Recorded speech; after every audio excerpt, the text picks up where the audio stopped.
everyone, this is Megan from the Toasted Marshmallow Kitchen. In today's video, we're making 3 easy and tasty dinners. First up, we're making homemade pizza with easy shortcuts. I'm going to start by cooking a few of these chicken strips from Aldi according to the package directions. Once they're done cooking, I'll chop them up so they're ready to go on our pizza. Now over to a parchment-lined baking sheet. I'm using a ready-to-bake pizza dough and will do my best to spread it out. I did find it was easier to stretch when the dough was dangling in the air.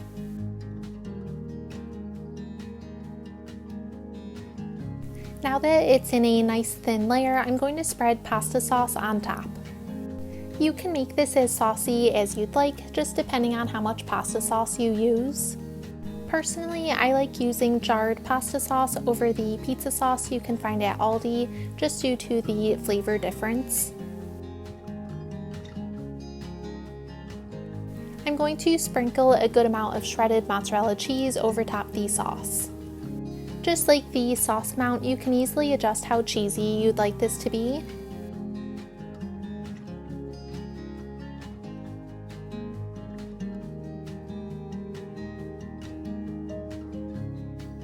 Next, I'm putting our toppings on. This time around, we're just using the chopped chicken strips, but you could use pepperoni, bacon, or veggies. The possibilities are endless for your pizza toppings.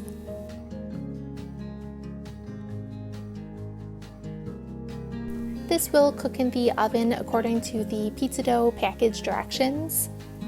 After it has come out of the oven, I'm going to cut the pizza into slices and then dinner is ready.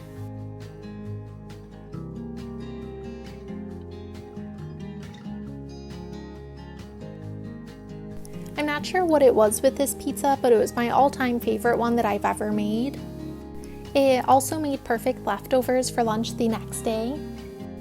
Next up, we're making slow cooker Cajun chicken pasta. To a greased crock pot, I'm adding in half a cup of water with a half teaspoon of chicken bouillon powder, but you could use just regular chicken broth instead. The recipe calls for 1 cup of broth, but the frozen chicken I'm using gives off so much liquid. I'm going to sprinkle in Cajun seasoning and then 1 frozen chicken breast. This will cook on high for 3 to 4 hours.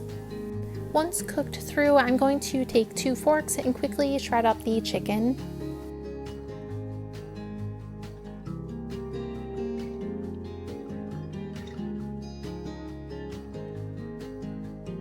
Then I'm pouring in 2 cups of heavy cream and will set my crock pot to low.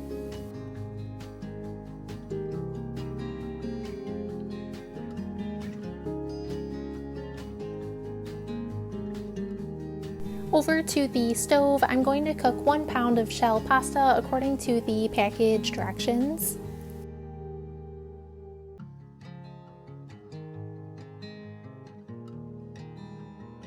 The cooked and drained pasta will get dumped into the slow cooker, and then I'm adding in half a cup of Parmesan cheese. This will get stirred until everything is well combined and then get topped with additional Parmesan cheese. This will continue to cook on low for about 20 more minutes. During this time, the sauce will thicken and the pasta will start to soak up some of the sauce. When dinner was ready, I gave the pasta another quick stir, then topped my portion with more Parmesan cheese. This is a great base to add in any of your favorite veggies. It's my second time making this recipe and we've loved it both times. Now we're making slow cooker honey mustard chicken. To a greased crock pot, I'm adding in a 1/4 cup of yellow mustard and then a 1/4 cup of honey. I am cutting this recipe in half, but the full recipe will be linked in the description box.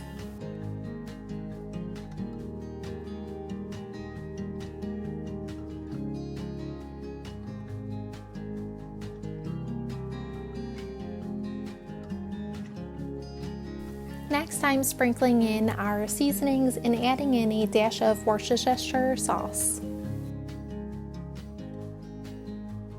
I'll briefly whisk this together and then I'm adding in 2 frozen chicken breasts. Instead of adding melted butter to the sauce, I'm just adding it unmelted over top the chicken. Because I'm using frozen chicken, this will cook on high for 3 to 4 hours. Now that the chicken is cooked through, I'm going to give this a quick shred and then stir in a 1/4 cup of heavy cream.